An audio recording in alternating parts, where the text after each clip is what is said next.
11వ వచనం.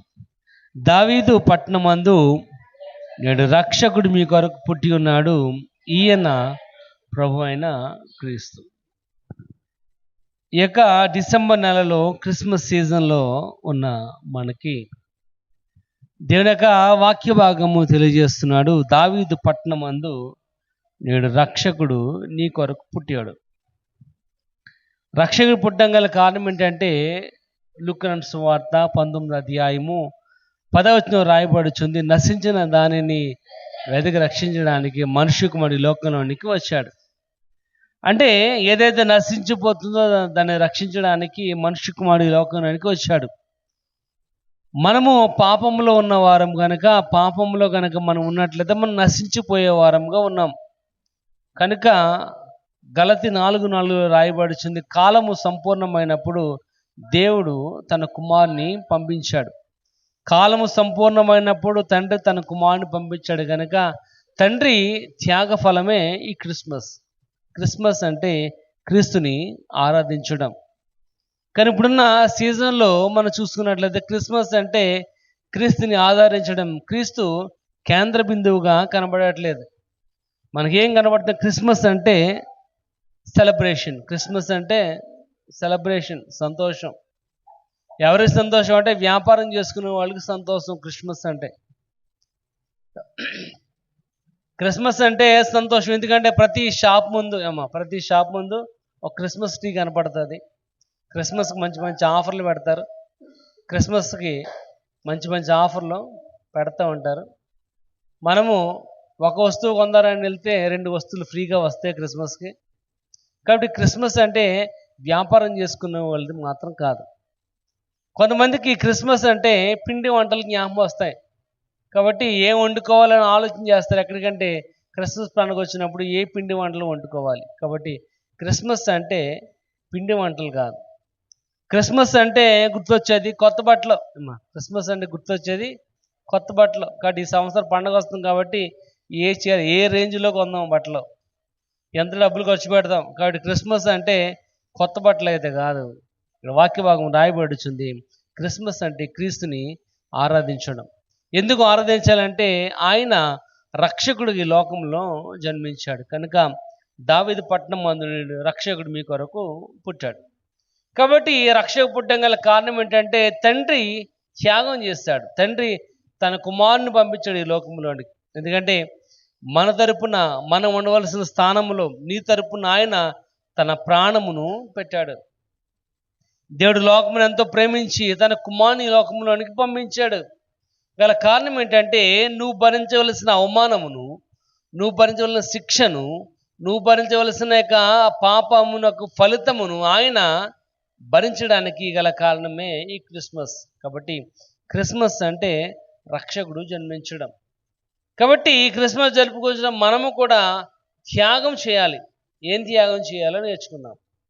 క్రిస్మస్ని ఆచరిస్తున్న మనము, క్రిస్మస్లో సంతోషాన్ని కలిగిన వారంగా ఉన్న మనము, క్రిస్మస్ అంటే ఎంతో గ్రాండ్గా సెలబ్రేషన్ చేసుకుంటే మనము దేవుని యొక్క వాక్య భాగం సెలవిస్తుంది మనం కూడా త్యాగం చేసేవారు ఉండాలి.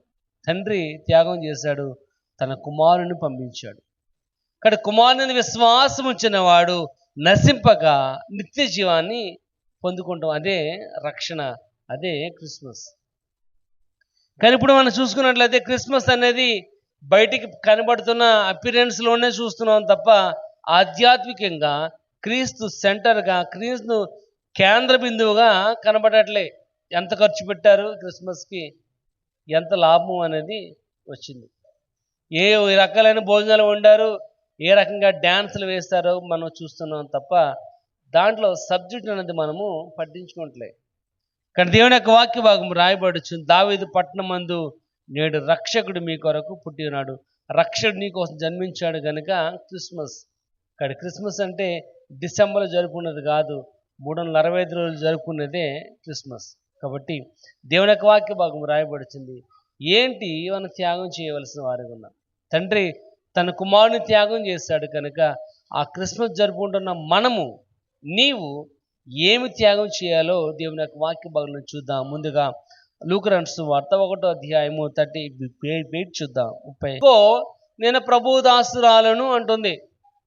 ఎందుకు నేను ప్రభు దాసురాలను, నీ మాట చెప్పున నాకు జరుగును అనగల కారణం ఏంటంటే ఆమె ఎంగేజ్మెంట్ అయింది, నిశ్చితార్థం అయింది, కానీ ప్రెగ్నెంట్. నిశ్చితార్థం అయింది కానీ ప్రెగ్నెంట్, కడుపుతో ఉన్న స్త్రీ.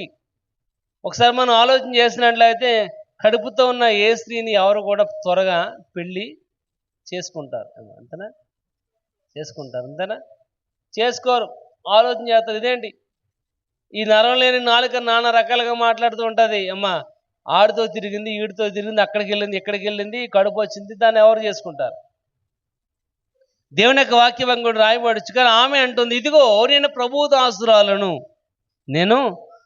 దాసురాలను, కనుక నీ మాట చెప్పును నాకు జరుగునది. ఎన్ని అవమానాలు వచ్చినప్పటికీ భౌతికంగా మనమే చూస్తూ ఉంటాం. ఒక చిన్న మాట వినపడగానే 100 రకాల అర్థాలు మనం తీసి నానా రకాలుగా మాట్లాడుతూ ఉంటాం. కానీ ఇక్కడ రాయబడుచుంది, ఆమె యొక్క జీవితంలో అంతమంది ఆమెను అనేక రకాలుగా హేళన చేసినప్పటికీ, ఆమె గురించి అనేక రకాలుగా మాట్లాడినప్పటికీ ఆమె అంటుంది, ఇదిగో ప్రభు దాసురాలు, నో ప్రాబ్లం, ఏ ప్రాబ్లం లేదు, నాకేమీ లేదు, నాకేమీ ఇబ్బంది లేదు, నాకే సమస్య కూడా లేదు, ఎందుకంటే నేను ప్రభు దాసురాలను కనుక నీ మాట చెప్పున నాకు జరుగును. కాబట్టి స్త్రీ యొక్క జీవితంలో ఇది తీరని బ్లాక్ స్పాట్. ఏ స్త్రీ కూడా సంతోషంగా ఉండదు ఇటువంటి యొక్క మాట తన యొక్క జీవితం మీద పడినప్పుడు. కానీ ఈమె అంటుంది, మరియ అంటుంది, నాకే ప్రాబ్లం కూడా లేదు, నాకే సమస్య లేదు, ఎందుకంటే ఇది రాయబడుచుంది, ఆమె తన జీవితమును దేవుని కోసము త్యాగం చేసిన స్త్రీగా కనబడుతుంది. ఆమె జీవితం మీద పడిన మచ్చను దేవుని కోసము త్యాగం చేసిన కనబడుతుంది. ఎంతమంది ఈ క్రిస్మస్ జరుపుకుంటున్న మనము మన జీవితాలను దేవుని కోసము త్యాగం చేసేవారుగా ఉన్నాం? ఎంతమంది దేవుని కోసము త్యాగం చేసేవారుగా ఉన్నాం? చిన్న కాలు నొప్పి ఉంటేనేమో, చిన్న కాలు నొప్పి వస్తేనే మనం అంటూ ఉంటాం, ప్రార్థనకు రాలేకపోతున్నాను అని. జ్వరం వస్తేనే మనం అంటూ ఉంటాం, అసలు వచ్చి కూర్చోలేకపోతున్నానండి. నడుగు నొప్పి ఉంటే అంటాం, అసలు కూర్చోలేకపోతున్నానండి. కానీ అటువంటి కూర్చోలేని వ్యక్తే చెట్టు కింద గంటల తరబడి కూర్చుని మాట్లాడుతుంది. ఇంకెప్పుడు నువ్వు త్యాగం చేసింది జీవితం ఎక్కడ దేవునికి త్యాగపూరితంగా కనబడుతుంది. దేవుని యొక్క వాక్య భాగం రాయబడుతుంది, ఆమె దైవభక్తి కలిగిన స్త్రీ, ఆమె ప్రభుని యందు విశ్వాసం కలిగిన స్త్రీ అయినప్పటికీ అటువంటి యొక్క అభియోగం ఆమె మీద పడగానే ఆమె సంతోషంగా స్వీకరించిన స్త్రీగా కనబడుతుంది. కనుక ఇదిగో నేను ప్రభు దాసురాలను, నీ మాట చెప్పున నాకు కలుగును. ఇదిగో నేను ప్రభు దాసురాలను, నేను దేవుని సన్నిధిలో విశ్వాసంతో ఉన్నాను కనుక దేవుని యొక్క వాక్య భాగం సెలవిస్తుంది, ఇదిగో కన్యక గర్భవతిపై కుమారుని కంటది కనుక ఆ కన్యక నేనే అని ఆమె తన జీవితమును దేవుని కోసం త్యాగం చేసినట్లు కనబడుతుంది. తండ్రి తన కుమారుని త్యాగం చేశాడు, నీకు రక్షణ దయచేశాడు కనుక ఆయన పుట్టగా నీ లోకంలోనికి రక్షణ అనేది వచ్చింది. దావీదు పట్టణం మందు నేడు రక్షకుడు నీ కొరకు పుట్టాడు. ఇక్కడ రక్షకుడు పుట్టడం గల కారణం ఏంటంటే తండ్రి చేసిన త్యాగఫలం. ఇక్కడ ప్రియమైన వాళ్ళ మరియ తన జీవితంలో, తన వివాహ జీవితంలో, తన యొక్క రానున్న భవిష్యత్తును దృష్టిలో పెట్టుకుని, ఇదిగో ఇటువంటి అభియోగం నా మీద ఉన్నట్లయితే ఏ విధంగా నేను బ్రతకాలను, ఎందుకంటే మనము ఏదైతే గుర్తించుకోవాలో దాన్ని గుర్తించుకోం, ఏదైతే గుర్తించుకోకూడదో దాన్ని గుర్తుపెట్టుకుంటాం. ఇక్కడ ఆమె యొక్క జీవితంలో ఏదైతే ఆ యొక్క మరకపడిందో దాన్నే మనం జ్ఞాపకం చేసుకుంటాం. ఎన్ని సంవత్సరాలు గడిచినా, ఎన్ని యుగాలు గడిచినా ఆ తప్పునే మనం ఎత్తి చూపుతూ ఉంటాం తప్ప ఆమె బ్రతుకును మనం ఎత్తి చూపాం. ఇక్కడ ఆమె యొక్క జీవితంలో ఆ రానున్న దినములలో ఏ విధంగా తన జీవితం ఉండబోతుందో పక్కన పెట్టి తన జీవితమనే దేవుని కోసం త్యాగం చేసింది కనుక ఆమె గర్భములో యేసు పుట్టడానికి గల కారణమైంది. ఆయన రక్షకుడు, తండ్రి త్యాగం చేశాడు, కుమారుడు పుట్టాడు. మరియ తన జీవితాన్ని దేవుని కోసం త్యాగం చేసింది కనుక ఆమె గర్భమున యేసు పుట్టినట్లుగా మనం చదువుకుంటున్నాం. ఇక్కడ ప్రియమైన వాళ్ళ దేవుని యొక్క వాక్య భాగం రాయబడుతుంది, దావీదు పట్టణమున రక్షకుడు పుట్టాడు.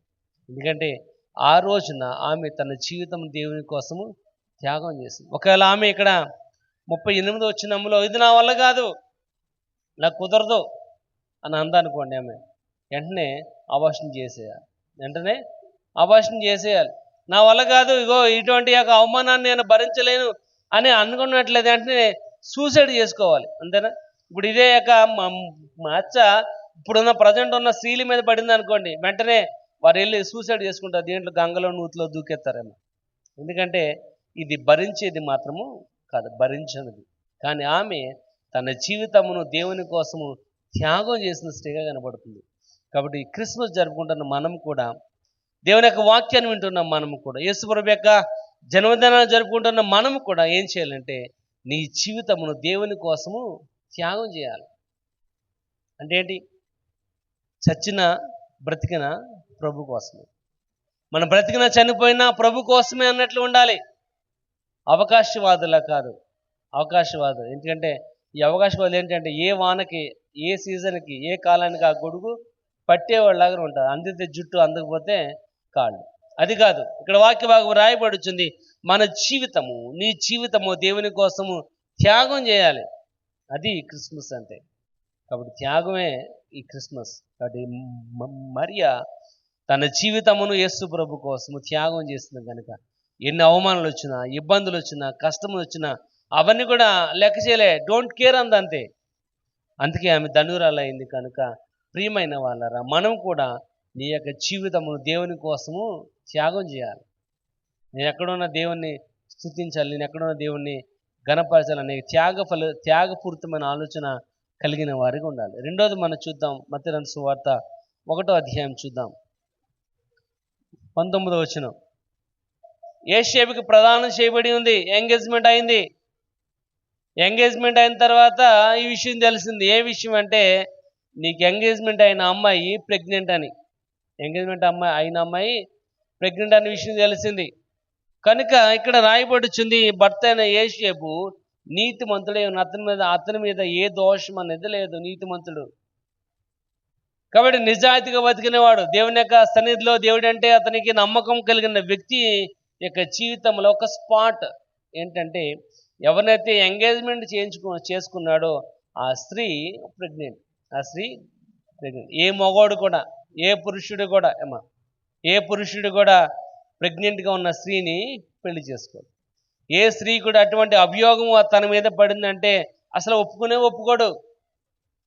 ఇక్కడ రాయబడుచుండ అదే వచనంలో, అతడు ఈ సంగతులను గురించి ఆలోచించుండగా, చాలండి ఏంటంటే ఇక్కడ రాయబడుచుంది, అతడు ఈ సంగతులను గురించి ఆలోచన చేస్తున్నాడు. ఏంటి ఆలోచన అంటే, ఒకవేళ నేను ఆ మనిషిని గనక, ఆ స్త్రీని గనక పెండ్లి చేసుకున్నట్టయితే పుట్టినవాడు కొడుకు పుట్టినోడు నా పోలికలతో పుడతాడా, ఏ పోలికలతో పుడతాడు? అంతేనా? పుట్టినోడు నా పోలికలతో పుడతాడా, ఏ పోలికలతో పుడతాడు? ఒకవేళ పుట్టినోడిని ఎవరన్నా ఒప్పుకుంటారా?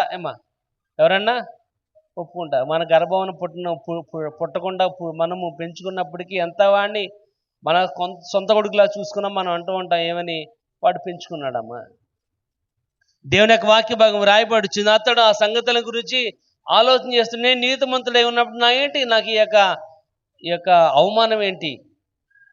ఎందుకంటే ఒకసారి మనం ఆలోచన చేసినట్లయితే ఎంగేజ్మెంట్ అయిన తర్వాత కనుక ఆ పెళ్లి కుమారుడి ఇంట్లో కానీ పెళ్లి కుమార్తె ఇంట్లో కానీ ఏమన్నా సంభవించింది అనుకోండి, పెళ్లి కుమారుడి ఇంట్లో అయితే మనం అంటూ ఉంటాం, ఏ ముహూర్తాన్ని అది అడుగుపెట్టిందో ఇంట్లో నష్టం అనేది వచ్చిందంట.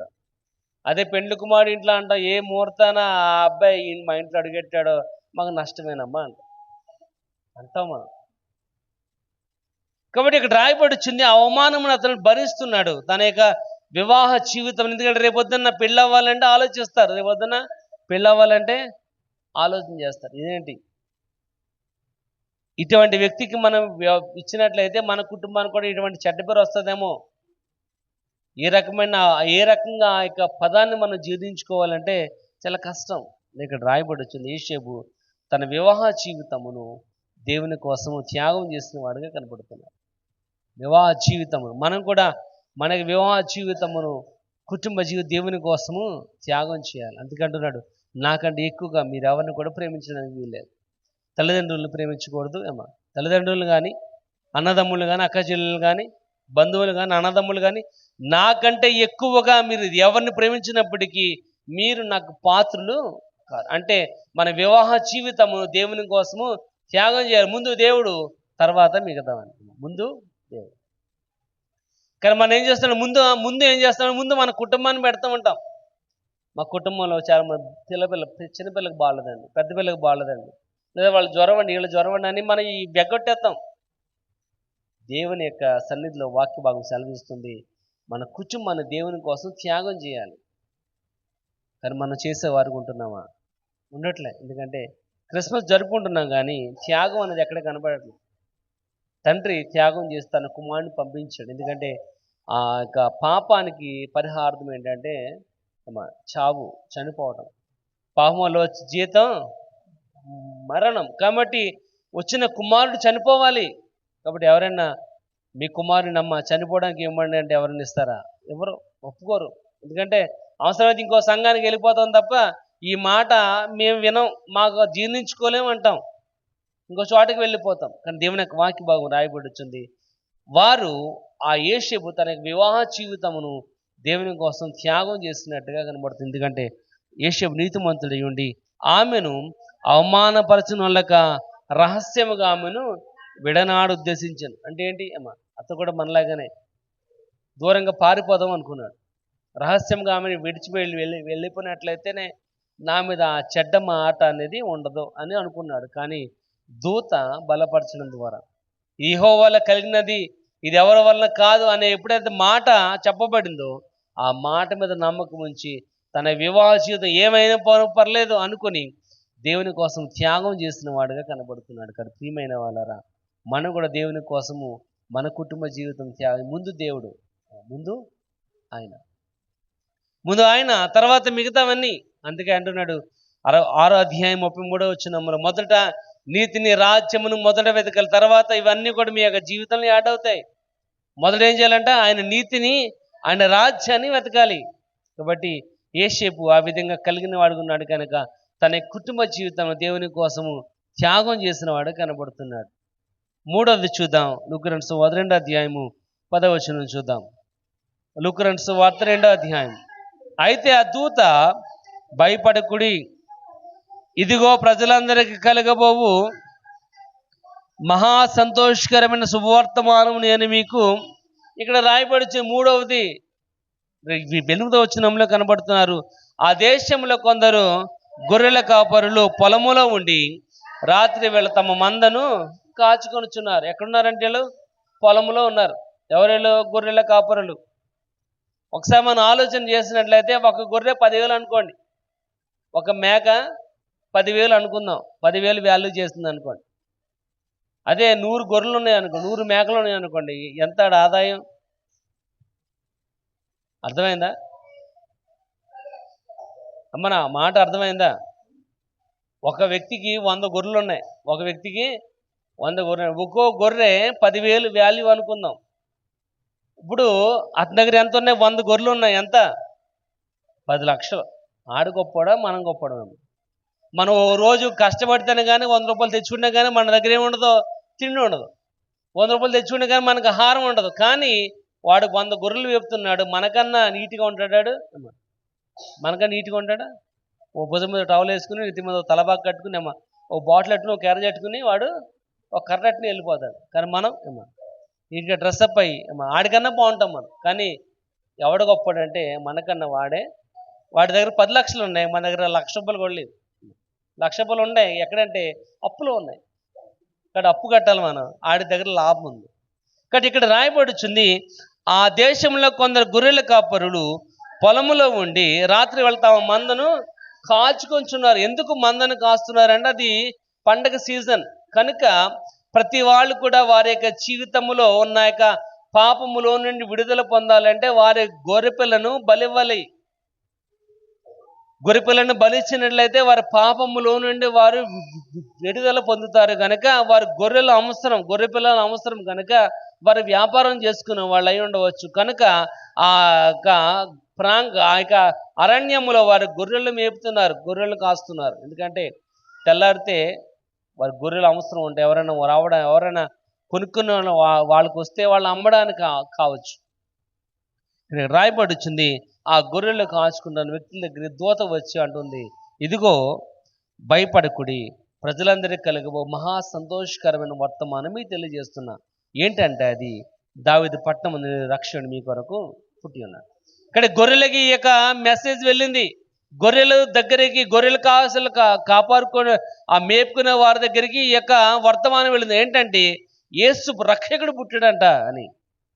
చూడండి, నాకు చదవండి 15 వచనం చదవండి. 15 వచనం.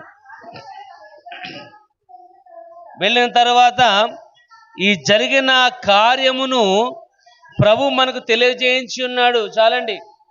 ఆ దూత వెళ్ళిన తర్వాత వాళ్ళు అనుకున్నారంట ఈ యొక్క కార్యాన్ని ప్రభు మనకు తెలియజేశాడు కనుక మన కోసం రక్షకుడు పుట్టాడంట. ఆ 16 వచనం రాయబడి వచ్చింది, త్వరగా వెళ్ళి అని. త్వరగా వెళ్ళి యోసేపును మరియను తొట్టెలో పండుకొని ఉన్న శిశువుని చూశారు. ఎక్కడంట? త్వరగా వెళ్ళి. దూత వెళ్ళిన వెంటనే వారు త్వరగా బయలుదేరారంట.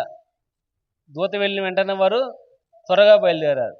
మనం త్వరగా బయలుదేరామంటే అమ్మా, త్వరగా బయలుదేరాలి అంటే ఆలోచన చేస్తుంది.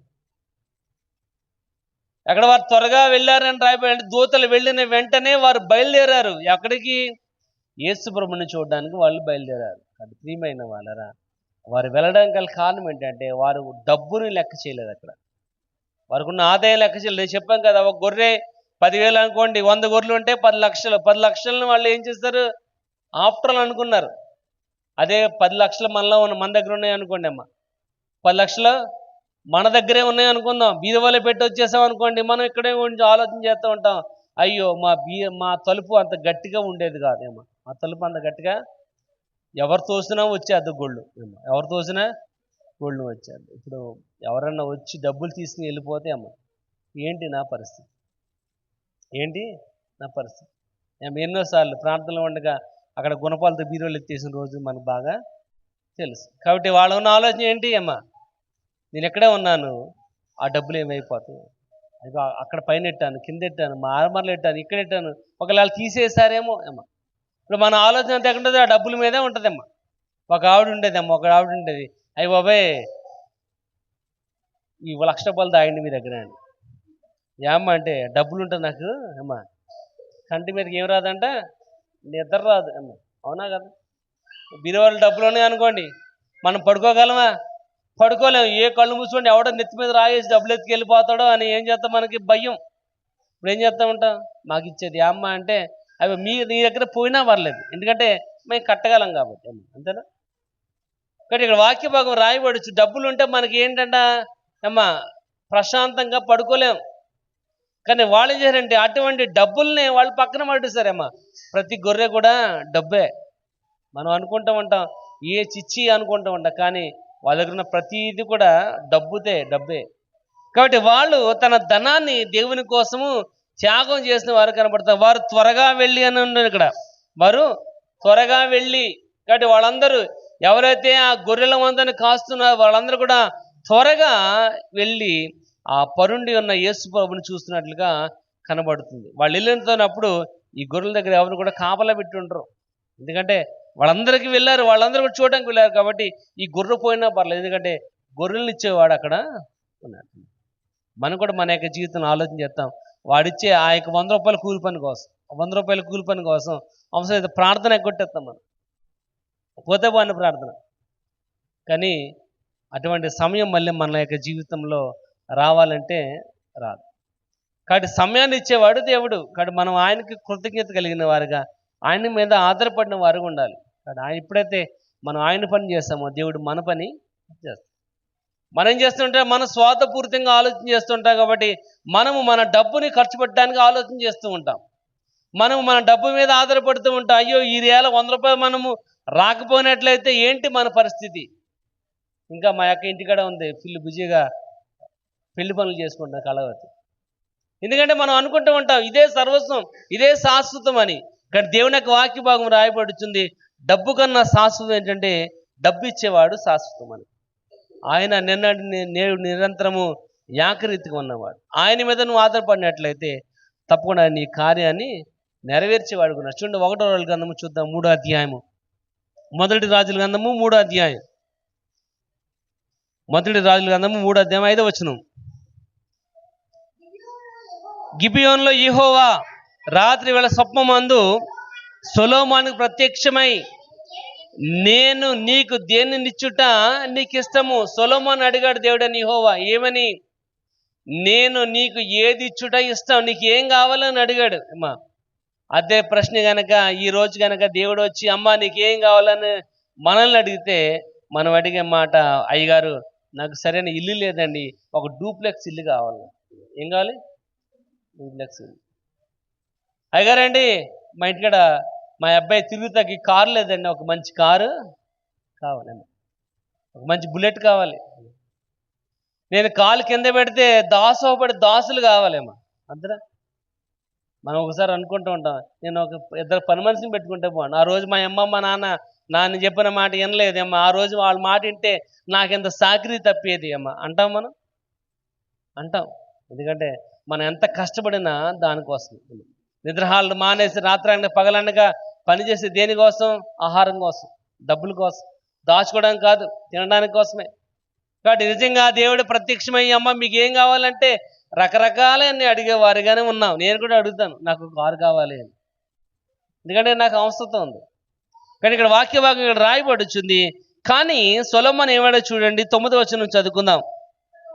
ఇంత గొప్పదైన నీ జనమునకు న్యాయము తీర్చగలవాడెవడు?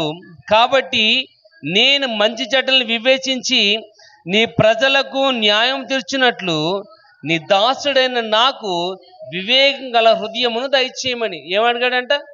ఇంతమంది ప్రజల్ని కంట్రోల్ చేయాలంటే నాకు జ్ఞానం కావాలి, ఇంతమంది ప్రజలు నేను నా మాట వినేలాగా వాడిని చేయాలంటే నాకు వివేచన కావాలి, వివేచన గల హృదయమును నాకు దయచేయమని సొలొమోను అడిగాడు. కానీ దేవుడు ఊరుకుంటాడా? ఒక జ్ఞానం మాత్రం ఇచ్చాడా అనుకున్నట్లయితే కాదు. ఇక్కడ రాయబడుచుంది 13వ వచనంలో, మరియు నీ ఐశ్వర్యమును ఘనతను ఇమ్మని అడగకపోయినను నేను వాటికి ఇచ్చాను. ఏంటంట? ఐశ్వర్యాన్ని అడగలేదు, ఘనతను అడగలేదు. ఆయన అనుకున్నాడు ఏమని? సొలొమోను కనుక ఈ మాట చెప్పినట్లయితే సొలొమోను అడుగుతాడు, దీర్ఘాయువును అడుగుతాడేమో, జయమును అడుగుతాడేమో, శత్రువుల మీద విజయాన్ని అడుగుతాడేమో అనుకున్నాడు. కానీ ఏమడిగాడంట? వివేకం గల హృదయమును అడిగాడు. కనుక ఆ వివేకం గల హృదయముతో పాటు ఐశ్వర్యమును ఘనతను ఆ దేవుడు సొలొమోనుకి దయచేస్తాడు. గనుక కింద మన రాయబడుచుంది, నీ దినములన్నిటిను రాజులలో నీ వంటి వాడు ఎవడు కూడా లేరు. కాబట్టి ప్రియమైన వాళ్ళరా, 100 రూపాయల కోసం దేవుని పరిచర్య పాడు చేయడం కాదు, 100 రూపాయల కోసం దేవుని స్తుతించడం మానేయటం కాదు.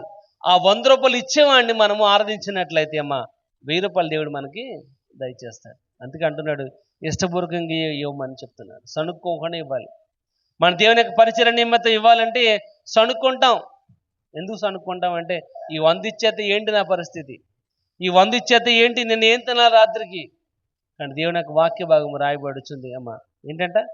సొనగక విశ్వాసంతో చేయాలి అమ్మ, విశ్వాసంతో చేయాలి. ఈ కరోనా లాక్డౌన్లో 4 సంవత్సరాలేమో, 4 సంవత్సరాల ప్రార్థనలో సరిగ్గా జరగలే, ఎక్కడ కూడా జరగలే. ఎవరు కూడా పనిలోకి పిలుచుకున్నట్లు లేదు, పనిలోకి వెళ్ళినట్లు కూడా అందరూ ఎవరైనా రావద్దు రావద్దు రావద్దు అన్నవాళ్ళు తప్ప రమ్మని అన్నవాళ్ళు ఎవరు కూడా లేరు. కానీ ఈ యొక్క 4 సంవత్సరాలు ఎప్పుడు కూడా మన పొయ్య ఆరిపోయి ఉండలేదు. ఈ 4 సంవత్సరాలు ఎప్పుడు కూడా ఇదిగో నేను ఇవాళ పస్తు పడుకున్నాను అని ఎవరైనా చెప్పగలరంటే ఎవరు కూడా చెప్పడానికి లేదు. ఎందుకంటే 3 పూటల ఆహారం దేవుడు సమృద్ధిగా దయచేస్తాడు. దానికల్లా కారణం ఏంటంటే మొదట దేవుడు, తర్వాత మిగతావి అన్ని. కానీ ఈ గొర్రెల కాపరులు మొదటగా ఆయన చూడడానికి ఆ గొర్రెల్ని విడిచిపెట్టి ఆ 10 లక్షలైనా 20 లక్షలైనా వాటిని విడిచిపెట్టి దేవుని చూడడానికి వెళ్ళారు. కాబట్టి వారి యొక్క జీవితము, డబ్బును వారి దేవుని కోసము త్యాగం చేసిన వారు కనబడుతున్నారు. ప్రియమైన వాళ్ళరా, మనం కూడా దేవుని యొక్క పరిచర్యలో క్రిస్మస్ జరుపుకుంటారు.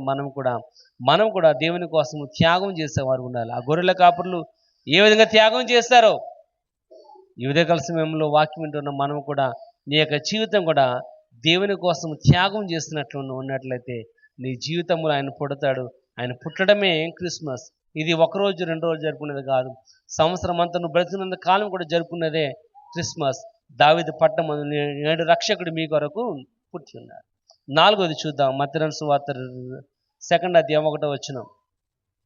పుట్టాడు, ఆకాశంలో ఏం పుట్టిందంట? నక్షత్రం పుట్టింది. ఇప్పుడు నక్షత్రం కదులుతుంది. నక్షత్రం కదులుతుంది. నక్షత్రం కదలటం ఏంటి అమ్మా? మన యొక్క జీవితంలో ఒకసారి మనం ఆలోచన చేసినట్లు ఏవి కదులుతాయి? మన యొక్క గ్రహంలో ఆకాశంలో ఏం కదులుతాయి? సూర్యుడు కదులుతాడు, చంద్రుడు కదులుతాడు, అంతేనా? సూర్యుడు కదులుతాడు, సూర్యుడు తూర్పును ఉదయించి పడమటికి వెళ్తాడు, పడమటి నుంచి చంద్రుడు తూర్పుకి. ఇంక ఇది సర్కిల్ రోజు జరుగుతూ ఉంటుంది. కానీ ఇక్కడ నక్షత్రం కదులుతుంది. నక్షత్రం కదులుతుంది. ఇప్పుడు వాళ్ళు టెస్ట్ చేశారు, ఏంటి నక్షత్రం కదలడం గల కారణం ఏంటి? వారు యొక్క ఖగోళ శాస్త్రజ్ఞులు కనుక వారు పరిశోధనలు చేస్తున్నారు. ఏమని? నక్షత్రం కదలడం గల కారణం ఏంటి, పుట్టడం గల కారణం ఏంటి? కాబట్టి నక్షత్రం కదులుతుంది కనుక నక్షత్రాన్ని వెంబడిస్తూ వాళ్ళు నడుస్తున్న సమయంలో ఎప్పుడైతే మనకి ఏమన్నాయంటే లాకర్లు ఉన్నాయి, బీరువాలు ఉన్నాయి, అవి ఉన్నాయి, ఇవి ఉన్నాయమ్మా. అప్పుడు ఆ జ్ఞానుల దగ్గర అటువంటి లాకర్లు లేవు, బీరువాలు లేవు. వారికి ఉన్న యొక్క పుస్తకాలని భద్రం చేసుకునే అవకాశం కూడా లేదు. ఇప్పుడే మన దగ్గర ఒక 10 కాసుల బంగారం ఉందనుకోండి, బ్యాంకులో పెట్టేసుకుంటాం, ఎందుకంటే సేఫ్ సైడ్ అని. కానీ వాళ్ళ దగ్గర ఉన్న యొక్క మెటీరియల్ చాలా వాల్యుబుల్. ఎందుకంటే ఏది ఎప్పుడు దొరుకుతుందో వాళ్ళకి కన్ఫర్మ్గా తెలియదు కనుక ఆ యొక్క శాస్త్రాలు, ఆ బుక్స్ అని కూడా చాలా భద్రంగా వారు దాచుకునేవారు. అటువంటి దాచుకునే ఆ జ్ఞానాన్ని ఏం చేస్తారంటే వాళ్ళు నక్షత్రాన్ని చూసి ఒక పిచ్చోళ్ళలాగా వాళ్ళు నడుస్తూ వెళుతున్నట్లు కనబడుతుంది. ఇక్కడ మనం అంటున్నారు, తూర్పు దిక్కున మేము ఆయన నక్షత్రంను చూచి ఆయన పూజింపవచ్చితిమి. అంటే నక్షత్రం కదులుతుండగా ఎంత జ్ఞానం కలిగిన వాడైనప్పటికీ ఆ నక్షత్రాన్ని వెంబడించే వారిగా కనబడుతున్నాడు. ఆ నక్షత్రమే ప్రభువైన క్రీస్తు. ఆయన నీ యొక్క కుటుంబంలో పుట్టినట్లయితే అదే నిజమైన క్రిస్మస్. ప్రియమైన వాళ్ళరా, ఆ జ్ఞానులు వారికున్న జ్ఞానాన్ని కూడా దేవుని కోసం త్యాగం చేసిన వారు కనబడుతున్నారు. ఎందుకంటే అంతటి జ్ఞానం కలిగిన వాడు నక్షత్రాన్ని చూసి వెంబడిస్తున్నాడు. చూడండి, మనం అంటూ ఉంటాము అలాంటి వెంబడించేవాడు ఎవడంటాడు? పిచ్చోడు అన్నాడు అనుకోండి, వాడు ఏం చేస్తుంటాడు? వాడికి ఎక్కడికి వెళ్ళాలో తెలియదు, ఏం చేయాలో తెలియదు. ఇప్పుడు అడిగి చేస్తుంటాడు, రోడ్డు ఈ చివరి నుంచి ఆ చివరికి కొలిసేస్తాడు, మళ్ళీ ఆ చివరి నుంచి ఈ చివరికి కొలుస్తాడు. ఎందుకు కొలుస్తున్నాడో కూడా తెలియదు, అది ఎక్కడికి వెళ్తున్నాడో కూడా తెలియదు. వీళ్ళు కూడా పిచ్చోళ్ళ. కానీ జ్ఞానులు అయినప్పటికీ, వారి జ్ఞానం కలిగిన వారైనప్పటికీ ఆ నక్షత్రాన్ని చూసి వెంబడిస్తున్నారు. ఎక్కడికి వెళితే అక్కడికి వెళ్ళిపోతున్నారు వాళ్ళు. ఎందుకంటే జ్ఞానం కంటే ఆ పుట్టిన నక్షత్రం యొక్క ప్రాముఖ్యత గొప్పదని వారు గ్రహించారు. మాకున్న జ్ఞానం కంటే నక్షత్రం యొక్క వాల్యూ గొప్పదని గ్రహించారు కనుక. ఎందుకంటే అక్కడ రాయబడుతుంది యెషయా గ్రంథములో 9వ అధ్యాయంలో, మరణఛాయగల దేశ నివాసుల మీద గొప్ప వెలుగు కలిగెను. మరణములో ఉన్న వారి మీద ఏం కలిగిందంటే వెలుగు కలిగింది.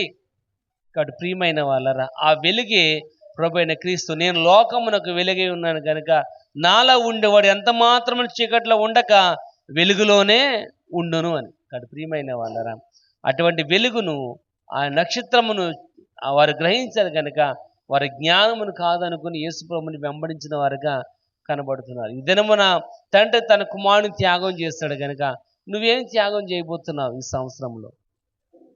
నువ్వేమి దేవుని కోసం త్యాగం చేయబోతున్నావు రాబోయే సంవత్సరములు? ఎందుకంటే ఎన్నాళ్ళు బ్రతికం అయిపోయింది రాబోయే సంవత్సరంలో. ఎందుకంటే ఏ దినమో ఏ గడియో ప్రభు యొక్క రాకడ అనేది తెలియదు.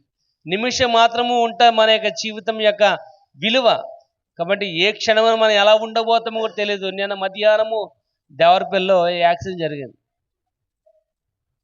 అటు నుంచి వస్తున్న ఒక వ్యాను, ఒక కారు ఎట్టిగా ఫ్రంట్ టైరు పేలిపోయింది. ఫ్రంట్ టైర్ పేలిపోవడం వల్ల కంట్రోల్ చేయడం తప్పి దానికి ఆపోజిట్లో వస్తున్న మరొక కారుని ఢీ కొట్టడం వల్ల 2 కార్లు గుద్దేసుకున్నాయి. సినిమాలో చూపించినట్లుగా 2 కార్లు కూడా పేస్ట్ అయిపోయింది. పేస్ట్ అయిపోతే అటు ఎదురు కూర్చున్న వాళ్ళిద్దరు, ఇటు ఎదురు కూర్చున్న వాళ్ళిద్దరు కూడా ఆన్ ద స్పాట్ చచ్చిపోయారు. చాలామంది గాయాలండి. దాంట్లో చిన్నపిల్ల కూడా చచ్చిపోయారు. వాళ్ళు అనుకొని ఉండరు ఇటువంటి యొక్క సమయం ఒకటి వస్తుంది, ఇటువంటి యొక్క పరిస్థితి కలుగుతుందని. వారి యొక్క జీవితంలో ఎప్పుడు వారు అనుకొని ఉండరు, ఊహించి కూడా ఉండరు. దేవుని యొక్క వాక్య భాగం సెలవిస్తుంది, ఏ దినమో ఏ గడియో మనకు తెలియదు. ఏ క్షణాన లైఫ్ అనేది ఏ విధంగా టర్న్ అవుతుందో కూడా మనకు తెలియదు. మనం అనుకునే వాళ్ళే మనల్ని కాదనుకోవచ్చు, మనల్ని కాదనుకున్న వాళ్ళే మనల్ని దూరం పెట్టవచ్చు.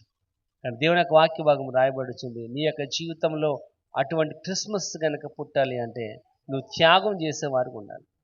అది నీ జీవితమా, నీ కుటుంబమా, డబ్బులా, నీ జ్ఞానమా? ఎందుకంటే సామెతలు రాయబడుచు నీ సొబుద్ధిని ఆధారం చేసుకొనక యెహోవా మీద ఆధారపడాలి.